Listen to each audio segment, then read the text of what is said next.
মামার হাতে সত্যি জাদু আছে। খুব মজার একটা বেলফুরি খেলাম। বেলফুরি খেয়ে প্রিয় মিজানুর রহমান আজারি হুজুর যে মাদ্রাসায় পড়তো সেই মাদ্রাসায় চলে গেলাম। হ্যালো এভরিওয়ান, আসসালামু আলাইকুম। সবাই কেমন আছেন? আশা করি সবাই ভালো আছেন। It's me Mehraj, welcome to my new blog video.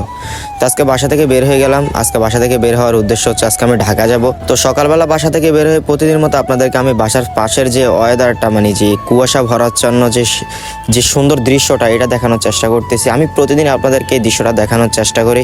তারপরে হাঁটতে হাঁটতে চলে যাচ্ছে আবার আমাদের সে মার্কেটের দিকে। তো অবশেষে সকালবেলা হাঁটতে হাঁটতে চলে আসলাম মার্কেটে। প্রথমে গিয়ে দোকান খুলতে হবে, তারপরে বাসা থেকে কিছু মাল নিয়ে আসছি দোকানের জন্য, এগুলো দোকানে রাখতে হবে। তারপরে আমি ঢাকার উদ্দেশ্যে রওনা দেবো। তারপরে চলে আসলাম দোকানের সামনে, সেখানে শুভ আর আমাদের সাগর ভাইয়া দোকান খুলতেছে আর আমি মাল নিয়ে দাঁড়িয়ে আছি। তারপরে মালগুলো আমরা দোকানের মধ্যে রাখবো। মালগুলো দোকানে রেখে আমি চলে আসলাম বিশ্ব রোড বাস স্ট্যান্ডের কাছে। আমি বাসের জন্য অপেক্ষা করতেছি। এইদিকে দেখেন সকালবেলা বিশ্ব রোডের অবস্থা, তেমন একটা গাড়ি চলাচল করতেছে না, মানুষও নাই, শীতে দিয়ে মানুষ বাইরে বের হচ্ছে না।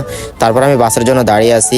তারপরে বলতে না বলতে বাস চলে আসলাম এবং আমি বাসে উঠে পড়লাম। বাসে ওঠার ভিডিওটা আপনাদেরকে দিতে পারলাম না। বাসে বসে প্রকৃতির যে সুন্দর ওয়েদারটা, শীতকালীন যে কুয়াশা ভরা ওয়েদারটা, মানে বাসে বসে বসে উপভোগ করতে। বাসে ওঠার পর দেখলাম একটা মামা চানাচুর বিক্রি করতেছে। তারপর আমি মামার থেকে 20 টাকার চানাচুর নিলাম এবং চানাচুর খেলাম। সত্যি বলতে চানাচুরটা অনেক মজার ছিল।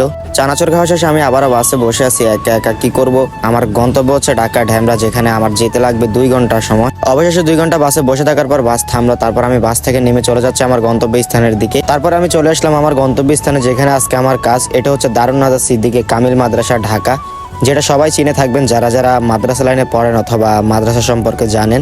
এই মাদ্রাসা আমি মূলত পড়তাম। এখান থেকে আমি ট্রান্সফার নিয়ে আমি আমার গ্রামের মাদ্রাসায় চলে যাব। মাদ্রাসা ঢুকে সব কাজ সেরে আবার আমি বাসার দিকে রওনা দিয়ে দিলাম। আমি মাদ্রাসার ভিতরের দৃশ্যটা অথবা মাদ্রাসার ভিতরে কি কাজ ছিল আমি আপনাদেরকে দেখাতে পারিনি। তার কারণ হলো মাদ্রাসার এরিয়ার ভিতরে বা মাদ্রাসার ক্যাম্পাসের ভিতরে মোবাইল অ্যালাউ নেই। তার জন্য আমি আপনাদেরকে ভিতরে ঢুকিয়ে ভিতরের দৃশ্যটা দেখাতে পারিনি। অবশেষে আবার রিক্সা থেকে নেমে আমি আবারও চলে আসলাম চিটাং রোড, যেখান থেকে আমি বাস ধরতে হবে।